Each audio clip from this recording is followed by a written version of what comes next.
এখন আজকে আমি আপনাদের মাঝে যে কাজটা করে দেখাবো এটা এমএমএ 250 যে তো কাস্টমার বললো যে এটার আউটপুট কোনো ভোল্টেজ নাই বা এটাতে ওয়েল্ডিং হচ্ছে না। এখন আমরা আগে মেশিনটা খুললাম, খোলার পরে এখনও কিন্তু অতিরিক্ত পরিমাণে ময়লা আছে, খুব পরিমাণ ময়লা আছে। আর মেশিনটা আগে আমরা অবশ্যই বোলার দিয়ে একটু ব্রাশটা দিয়ে একটু পরিষ্কার করে নেব। আর এখানে দেখা যাচ্ছে যে একটা খুব কি বলবো, এটা কি ব্র্যান্ড বলেন, আপনারাই ভালো জানেন। এটা চায়না যদি হয় তাহলে চায়না ব্র্যান্ড, যদি জাপানি ব্র্যান্ড হয় তাহলে এটা জাপানি ব্র্যান্ড। ঠিক আছে, তো এই ব্র্যান্ডটা দিয়ে এটা দিয়ে কী করছে আমরা একটু দেখি।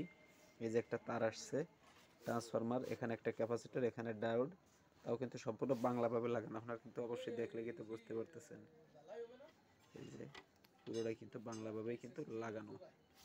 এখন এই আসলে আমাদের তারটা আইছে, তারটা এদিক থেকে আইসা এখানে এটা কিন্তু ফ্যানের একটা কানেকশন করছে। যাই হোক, যার মেশিন সে অত্যন্ত খুবই ভালো মানের একটা কাজ করে নিয়েছে। অবশ্যই সে ফ্যানটা বাদ দিয়ে দেয় নাই, এই মেশিনের কপাল ভালো যে সে ফ্যানটার এই টোটাল বাদ দিয়ে দেয় নাই। এখন এটার যে সমস্যা, কি সমস্যা এটা আমরা একটু দেখে নিই। ফার্স্ট আমাদের এসি কানেকশন এখানে আসছে, এখানে আইসা ঢুকছে, এখান থেকে এখানে আসছে, এখান থেকে কি করছে এখানে ডায়োডে গেছে, এখানে ব্রিজের পরে ব্রিজ থেকে নেগেটিভ পজিটিভ যেটা নিছে, নেওয়ার পরে এই সাইডে আমাদের রিলে আছে কন্টাক্টে। এই কন্টাক্টে কিন্তু এই পাওয়ারটা কিন্তু ঢুকছে, কন্টাক্টের থেকে পাওয়ারটা ঢুকা তারপরে এখানে প্রথম এনটিসি আছে, যেটা এনটিসি, এই এনটিসি থেকে লাইনটা কিন্তু সরাসরি ঢুকছে। ঢোকার পরে আমাদের কিন্তু অসিলেশন বাই সপার যেটা আছে সপারে চলে গেছে, অসিলেশন হইয়া তারপর কিন্তু আমাদের ড্রাইভার কার্ডে আসছে। আর এখানে যেগুলো থাকে ডিসপ্লের জন্য 5 ভোল্ট, 12 ভোল্ট, 18 ভোল্ট, এই জায়গায় সাধারণত যে ভোল্টেজগুলো লাগে 5 ভোল্ট, এগুলো কিন্তু এখান থেকে কন্ট্রোল করছে। আর ড্রাইভিং থেকে কিন্তু সম্পূর্ণ আইজিবিটি এবং মসফেট যেগুলো আছে এগুলো কিন্তু কন্ট্রোল করছে।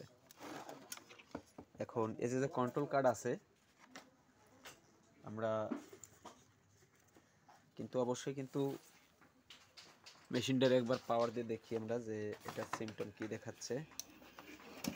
মেশিনটা কিন্তু অটোমেটিক আমাদের চালু হয়ে গেছে, আর রেগুলেটর কিন্তু বাড়তেছে কমতেছে। তো আমরা একটু আউটপুট পাওয়ারটা একটু দেখার চেষ্টা করি। আউটপুট পাওয়ার দেখার জন্য সর্বপ্রথম আমাদের যেটা নিতে হবে, আমাদের একটা মিটার নিতে হবে। মিটারটা নিয়ে আমরা এখানে ডিসি ভোল্টে দেব। আমাদের যে কালো যে প্রুফটা আছে, কালো প্রুফটা আমরা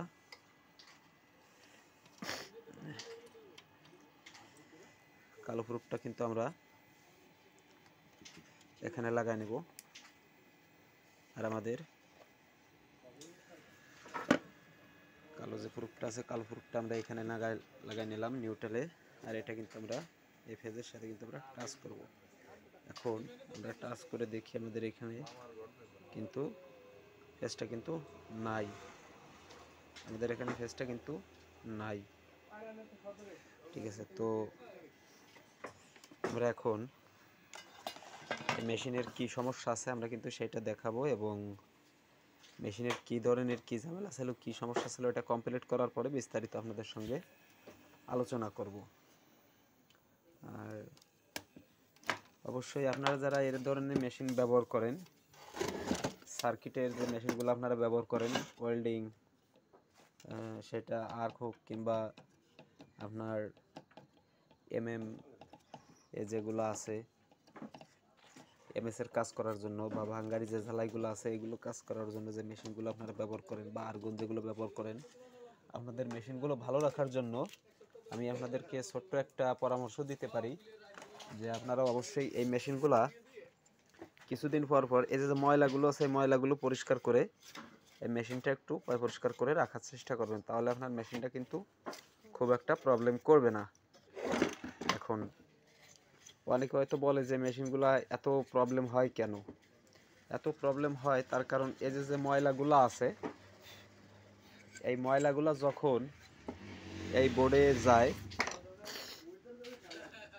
এই বোর্ড থেকে এই যে কন্ট্রোল কার্ড, যেমন ধরেন এখানে একটা 18 ভোল্ট ব্যবহার করছে, আর তার পাশের যে পিনটা আছে সেখানে ব্যবহার করছে 1.5 ভোল্ট। এখন এই 18 ভোল্টের থেকে 1.5 ভোল্ট, এইটা হচ্ছিল পাশাপাশি যে পিনটা আছে, এই পাশাপাশি পিন আমরা ধরে নেই এইটা 18 ভোল্ট ব্যবহার করছে, এইটা 1.5 ভোল্ট ব্যবহার করছে, এখানে 0.5 ভোল্ট ব্যবহার করছে, বা এখানে 8 ভোল্ট ব্যবহার করছে, এতে ময়লার জন্য এইখান থেকে এইখানে ভোল্টেজটা প্রবেশ করে। এবং এই যে রেজিস্ট্যান্স বা যেগুলো ব্যবহার করছে, ধরি এখানে যদি আমার 50 ভোল্ট ব্যবহার করে থাকে কোম্পানি, তাহলে এর পাশেরটা যদি 1 ভোল্ট বা 2 ভোল্ট বা 3 ভোল্ট বা 5 ভোল্ট যদি ব্যবহার করে, এই ময়লাটার জন্য এখান থেকে এখানে ভোল্টেজটা অতিরিক্ত মাত্রায় চলে যায় বা প্রবেশ করে। যখন এখানে অতিরিক্ত মাত্রায় প্রবেশ করে তখন এই কন্ট্রোল কার্ড কিন্তু আর কন্ট্রোল করতে পারে না। তখন এই ড্রাইভের সেকশন যখন প্রবলেম করবে, যখন ফল্ট করবে, তখন কিন্তু এর সরাসরি এর যে একটা প্রেশার, এই প্রেশারটা চলে যাবে এই আইজিবিটির উপর। আইজিবিটির উপর যখন প্রেশারটা চলে যায়, তখন আপনাদের এই মেশিনগুলো কিন্তু অবশ্যই মার খেয়ে যাচ্ছে। আর এখানে দেখা যাচ্ছে যে ফিল্টার ক্যাপাসিটর যেখানে ব্যবহার করছে, হাই ভোল্টেজ সেকশন যেখানে ব্যবহার করছে, এই ময়লাগুলোর জন্য কিন্তু এই 400 ভোল্ট থেকে যখন ও ময়লা থাকবে, তখন 2, 4, 5 ভোল্ট, 10 ভোল্ট, 20 ভোল্ট যাইতে কিন্তু কোনো প্রকারের বাধা বিঘ্ন ঘটায় না। একবারে সরাসরি এই ভোল্টেজটা যখন অন্য জায়গায় চলে যাচ্ছে, তখন কিন্তু বন্ধুরা এই মেশিনটা অবশ্যই 100% কিন্তু মার খেয়ে যাবে। তাই এই কারণে আমি আপনাদেরকে বলবো যে আপনারা ময়লাটা পরিষ্কার করে নেবেন কিছুদিন পর পর, আপনার মেশিনটা অবশ্যই ভালো থাকবে। ঠিক আছে, তো মেশিনটার কি সমস্যা আছে সেই নিয়ে আমি আবার আমার নেক্সট ভিডিওতে বা এই ভিডিওর লাস্টে আমি আপনাদের সঙ্গে আলোচনা করব। ততক্ষণ আমার সঙ্গেই থাকুন আপনারা। বন্ধুরা, এখন এই মেশিনটা মার খাওয়ার জন্য যে প্রবলেমটা, কি জন্য এই মেশিনটা সমস্যা হয়ে গেছে, আমি আপনাদেরকে দেখানোর চেষ্টা করতেছি। তো এটার এই যে সুইচটা আছে, অবশ্যই আপনারা কিন্তু দেখতে পারতেছেন, চলতে চলতে এক সময় সুইচের এই পিন কিন্তু পুড়ে গেছে। এদিকেও কিন্তু স্পার্ক হয়েছে, আর এদিকেও ওই একই অবস্থা, যে স্পার্কের মতন কিন্তু বোঝা যাচ্ছে। এখন এই যে পিনটা পড়ছে, এখান থেকে কিন্তু লুজ কালেকশন করছে। আর এদিকে আপনারা দেখেন, এদিকে কিন্তু পুড়িছে, খুবই মোটামুটি ভালোই পোড়া দিছে। ঠিক আছে, এদিকে যে পুড়ছে। আর ইনভার্টার ওয়েল্ডিং যেহেতু, সেহেতু এগুলো লুজ কালেকশনে অবশ্যই প্রবলেম করে, আপনারা অবশ্যই এটা খুব ভালোভাবেই জানেন আশা করি। এখন এটা কিন্তু সম্পূর্ণ প্রবলেম যেটা হয়েছে, এটা কিন্তু লুজ কালেকশনের জন্য এই মেশিনটা সমস্যা হয়ে গেছে। এখন আমরা অটোমেটিক্যালি একটা নতুন আমরা সুইচ আর কি এখানে ইনস্টল করছি। আর এদিক থেকে আমরা লাইনগুলো কানেকশন করব, কানেকশন করার পরে তারপরে আমরা বাদবাকি দেখবো যে আর কি সমস্যা আছে বা কি প্রবলেম হচ্ছে এটাতে। এখন আমরা এখানে সুন্দর করে দুইটা এসি ক্লিপ লাগাই নিলাম এখানে। তো এসি ক্লিপ লাগাই নেওয়ার পরে আমরা এখানে কিন্তু এখন কানেকশন করব। বন্ধুরা, আমি যেটা আজকে দেখতে পারলাম, মেশিনটার যে সমস্যাটা ছিল, আইজিবিটি গুলো সবই ঠিক ছিল, এদিকে ডায়োড আইজিবিটি যেগুলো, এগুলো ঠিক ছিল, ব্রিজে যেটা, এটাও কিন্তু ঠিক ছিল। এখন এখানে কিন্তু আমি আরও একটা দেখতে পারতেছি, সেটা এদিক থেকে আমি যখন কমপ্লিট করছি, এদিক থেকে আমি যখন কমপ্লিট করছি, এখানে আমি আইজিবিটি থেকে এখান থেকে না আমি অসিলেশনটা পাচ্ছিলাম না, যেহেতু অসিলেশন সেকশানে যেটা ছিল এটা কিন্তু প্রবলেম করছিল। এখন এখানে আমি যখন অসিলেশন আইসি দুইটা যখন আমি লাগালাম, তখন কিন্তু আমাদের লাইনটা কিন্তু সুন্দর চলে আসছে। এখন অনেকে আছে যে এই যে অসিলেশন আইসি, এটা ঠিক করলে কি আইজিবিটি মেশিনটা কি ঠিক হবে, বা আমার আইজিবিটি কি কাটার সম্ভাবনা থাকবে কি থাকবে না? হ্যাঁ, অবশ্যই থাকবে। এছাড়া কিন্তু অন্যান্য প্রবলেম কিন্তু করে। এখন আমরা অবশ্যই এসি পাওয়ার এই যে আমরা কিন্তু সিরিজে দিয়ে লাগাই রাখছি। এবার আমরা দেখবো যে এখানে আমাদের ভোল্টেজটা রিডিং আছে কিনা বা শো করে কিনা। তো আমি কিন্তু অটোমেটিক পাওয়ার দিয়ে নিছি, এখানে ভোল্টেজ আছে এখন কত, 0.21 দেওয়া আছে। তো আমরা মিটার কাটাটা একটু দেখি, দেখানোর পরে আমরা কিন্তু অবশ্যই দেখতেছি যে এখানে আমাদের কিন্তু পাওয়ারটা কিন্তু চলে আসছে। আমি 250 ভোল্টে দিয়ে নিছি, মিটারটাও অটোমেটিক আমাদের এখানে কিন্তু ভোল্টেজটা রিডিং করতেছে 70, 70, 75, 68 ভোল্ট এভারেজ। আমরা কিন্তু 68 ভোল্ট এখানে কিন্তু আমরা রিডিং পাচ্ছি। এখন এই মেশিনগুলো কিন্তু লুজ কালেকশনের জন্য অনেক সময় প্রবলেম করে, বা এটা কিন্তু চলতে চলতে অনেক সময় প্রবলেম করে। টেম্পারেচার হিটার সেন্সর যেগুলো থাকে এজন্য প্রবলেম করতে পারে, ময়লার জন্য প্রবলেম করতে পারে। আর আপনাদেরকে একটা কথাই বলে রাখবো আমি, যে ওয়েল্ডিং মেশিনে যারা কাজবাজ করে এই টেকনিশিয়ান ভাইরা কিন্তু আসলে কিন্তু বিষয়টা খুব ভালোভাবেই জানে। এই পার্টসের অতিরিক্ত দাম, এখানে কিন্তু ডুপ্লিকেট বা লো কোয়ালিটি বা মিড কোয়ালিটি এরকম কোনো পার্টস দিলে কিন্তু এই মেশিনে চলে না। এখন এখানে হাই কোয়ালিটি, সবসময় হাই কোয়ালিটি পার্টস ব্যবহার করার জন্য আমি সবাইকে সাজেশন দেব। আর আমরা কিন্তু এখানে এখন একটু ড্রাইভারটা দিয়ে আমরা দেখবো যে আমাদের এখানে লাইনটা আসছে কি না। তো দেখি আমাদের স্পার্কটা হচ্ছে কি না। দেখতে পারতেছেন আমাদের এখানে কিন্তু স্পার্ক কিন্তু চলে আসছে, সুন্দর কিন্তু চলে আসছে স্পার্কটা। স্পার্কটা যদি আমাদের না আসতো তাহলে কিন্তু আমরা বুঝতে পারতাম যে মেশিনটায় আমাদের ওয়েল্ডিং হচ্ছে না বা কিছু। তো আমাদের এখানে কিন্তু সুন্দর ফায়ার নিচ্ছে। আর আমরা এখন এটাকে অবশ্যই চেক দেব, চেক দেওয়ার জন্য আপনারা অবশ্যই দেখবেন। আর মেশিনটা আমি যখন চেক করব, চেক করার জন্য অবশ্যই আমাদের এই পাশে হোল্ডার এবং নিউট্রালে তার কানেকশন করতে হবে এবং একটা জ্বালাই রড গালাই আমরা অবশ্যই আপনাদেরকে দেখাবো। এখন বন্ধুরা আমাদের মেশিনটা এখন আমার কমপ্লিট হয়ে গেছে। তো MMA 250 GI। তো এখন আমাদের একটু টেস্টের জন্য একটু দরকার আছে, অবশ্যই হোল্ডারটা নিয়ে নিলাম। আর এখানে ভাই সিরিজে দেওয়া রয়েছে, তো আমাদের মেশিনটা সিরিজে দেওয়া রয়েছে, একটু ডাইরেক্ট কানেকশান করে নেই, একটু অপেক্ষা করবেন আপনারা। হয়েছে, তো আমাদের ডাইরেক্ট দেওয়া হয়ে গেছে।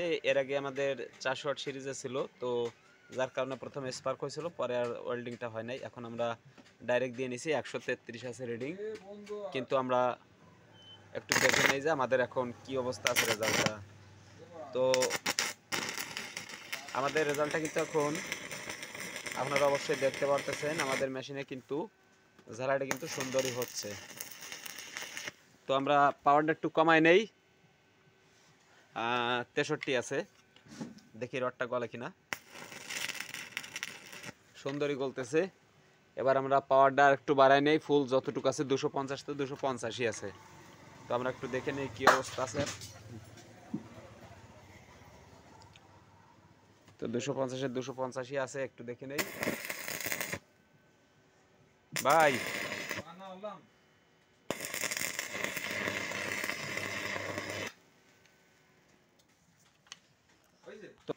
এখন আমাদের বিদ্যুৎ চলে গেছিল, কিন্তু বিদ্যুৎ পর আবার আসছে। আমরা আবার সেই 250 থেকে আবার একটু দেখি যে ওয়েল্ডিংটা কেমন হচ্ছে।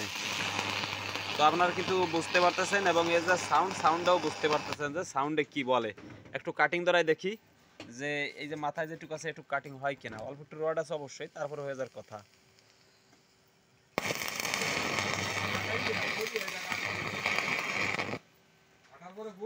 তো আপনারা কিন্তু অবশ্যই বুঝতে পারছেন যে এখানে কিন্তু খুব সুন্দর কাটিং ধরছে, আপনারা কিন্তু অবশ্যই দেখতে পারছেন। এখন আমাদের কাছে এ ধরনের ওয়েল্ডিং মেশিন সার্ভিসিং করানো হয়।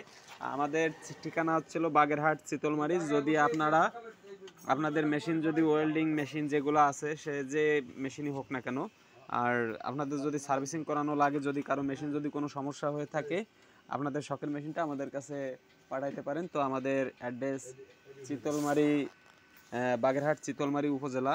তো ডিসক্রিপশন বক্সে আমাদের ফোন নাম্বার থাকবে, আপনারা অবশ্যই আমাদের সঙ্গে যোগাযোগ করার চেষ্টা করবেন। তো ধন্যবাদ, সবাই ভালো থাকবেন।